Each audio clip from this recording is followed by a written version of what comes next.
نحمده ونصلي ونسلم على رسوله الكريم أما بعد فأعوذ بالله من الشيطان الرجيم بسم الله الرحمن الرحيم يا أيها الذين آمنوا اتقوا الله وكونوا مع الصادقين صدق الله العلي العظيم وبلغنا رسوله النبي الأمين الكريم ونحن على ذلك من الشاهدين والشاكرين والحمد لله رب العالمين غوث اعظم بمن بیسر و سامہ مدد قبل دی مدد کعبہ ایمہ مدد انتظار کرم دشمن عینی را اے خدا جویو خدا بینو خدا دا مدد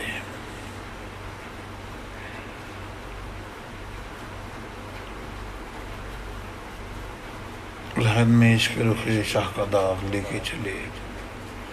اندھی رات سنی تھی چراغ لے کے چلے تیرے غلاموں کا نقش قدم ہے راہ خدا وہ کیا بہک سکے جو یہ سراغ لے کے چلے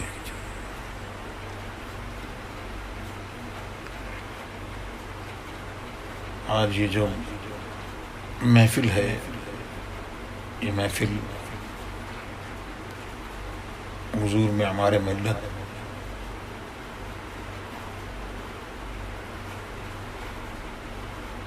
حضرت خالد میاں نور اللہ مرقدہ کا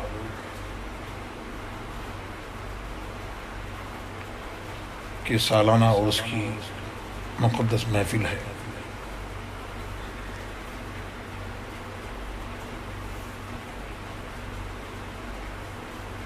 اور اس دور میں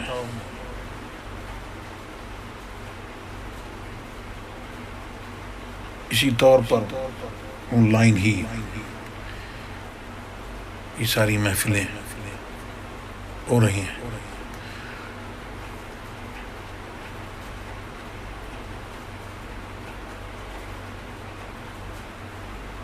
اب احباب نے اصرار کیا کہ میں بھی کچھ اس میں عرض کروں تو میں ان کی شان رفیع میں کیا عرض کر سکتا ہوں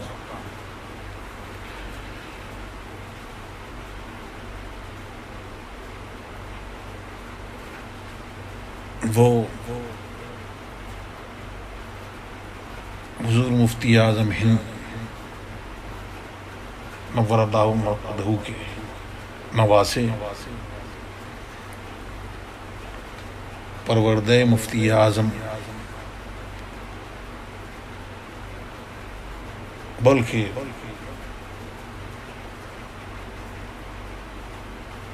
نور دیدہ مفتی اعظم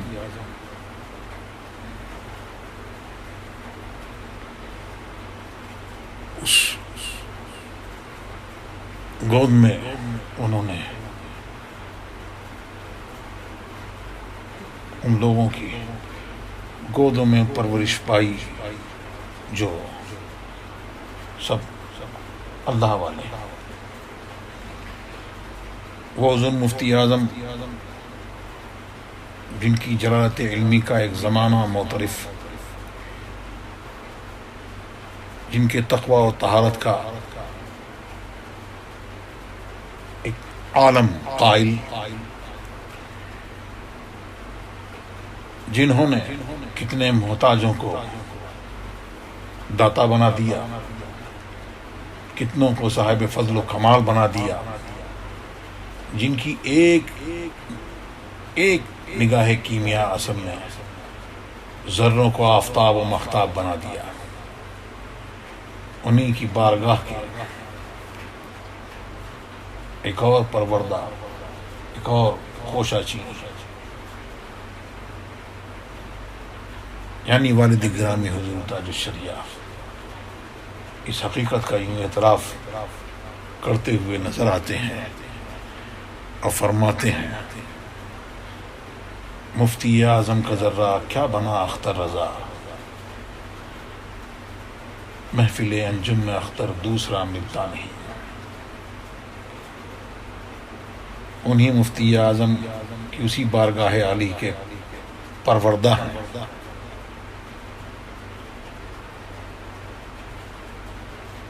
حضور خالد ملت علیہ الرحمۃ والرضوان،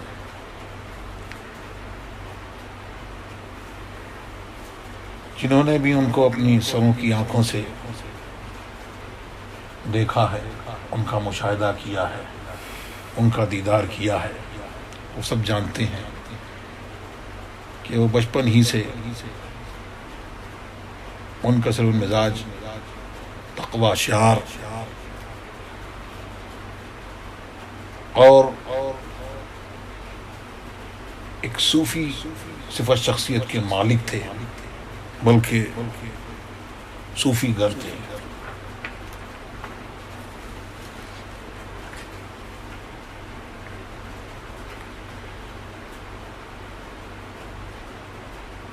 آپ نے یادگار مفتی اعظم دارالعلوم مظہر اسلام کی تعمیر و ترقی میں نمایاں کردار ادا کیا، انتظام و انسلام اور اس کی تعلیمی معیار کی بلندی کے لیے انتھک کوششیں کی۔ اللہ رب العزت نے آپ کو بہت سی خوبیوں سے نوازا تھا، زہد و تقوی، حلم و بردباری، غربہ پروری اور مہمان نوازی جیسی نمایاں خوبیاں آپ کو ودیعت فرمائی تھیں۔ آپ کو حضور مفتی اعظم ہند کا خاص فیض حاصل تھا کہ آپ کی نقوش و تعویذات پر تاثیر ہوا کرتے تھے۔ پریشان حال لوگوں کو نہایت ہی متانت کے ساتھ سنتے اور تعویذ دے کر دعا فرماتے۔ صاحب تاثیر ہونے کے سبب گھر والے باہر والے سب آپ کی طرف رجوع کرتے تھے۔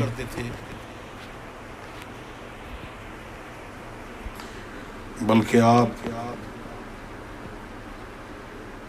سرکار دو عالم صلی اللہ علیہ وسلم کی حدیث کے اذا اراد اللہ بعبد خیرا صیر حوائج الناس الیہ کی جیتی جاتی تصویر نظر آتے ہیں۔ آپ ان چند افراد خاندان میں سے ایک ہیں جن کی پرورش حضور مفتی اعظم کے ساتھ سایہ عاطفت میں ہوئی تھی۔ آپ بارگاہ مفتی اعظم میں ہمیشہ حاضر رہا کرتے تھے۔ آپ کو حضور مفتی اعظم ہند سے شرف بیعت حاصل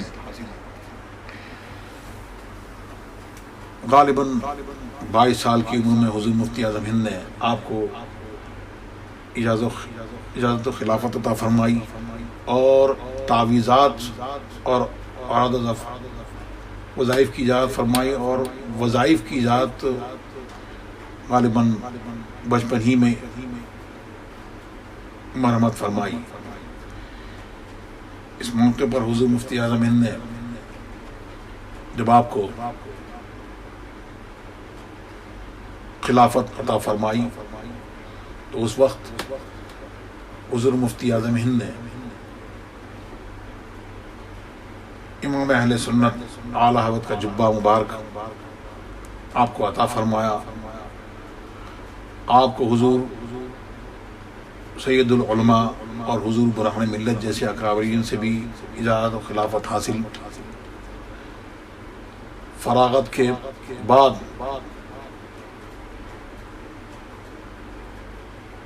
درس و تدریس کے فرائض بھی آپ نے انجام دیے۔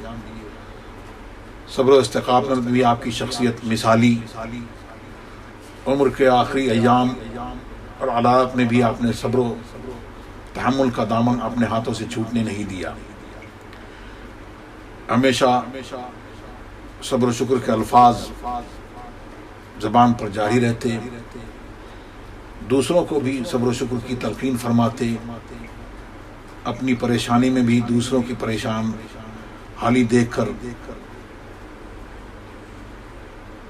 تڑپ جایا کرتے تھے، اور خود سے جو بن پڑتا اس کے لیے کرتے تھے۔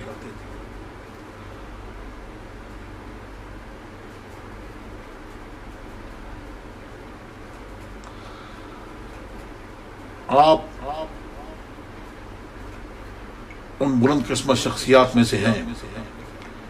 جن کو حضور مفتی اعظم ہند کی رفاقت میں 2 مرتبہ حج و زیارت کا شرف حاصل ہوا.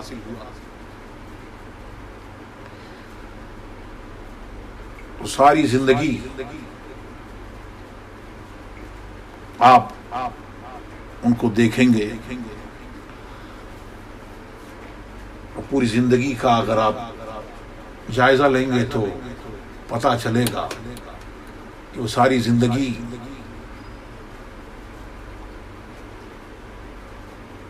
شریعت کی پیروی میں رہے اور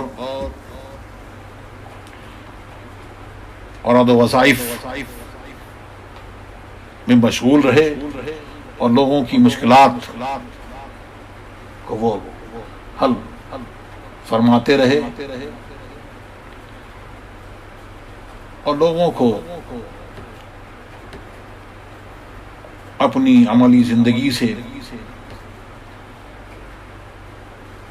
شریعت کی طرف، شریعت کی راہ دکھاتے رہے. تو یہ آراز اور یہ محفلیں منانے کا اصل مقصد یہی ہے کہ بزرگان دین اور اللہ کے نیک بزرگ بندے جس طور سے زندگی گزار کے اس دنیا سے چلے گئے، یہ دنیا امتحان گاہ ہے. یہاں پر ان کی بتائی ہوئی تعلیمات پر اور صبر کرتے ہوئے اور نیک کاموں میں بڑھ چڑھ کر حصہ لیتے ہوئے زندگی گزاریں اور دین کو سلامت لے جائیں اور ان کی تعلیمات پر عمل کریں. وآخر الدعوانا الحمدللہ رب العالمین.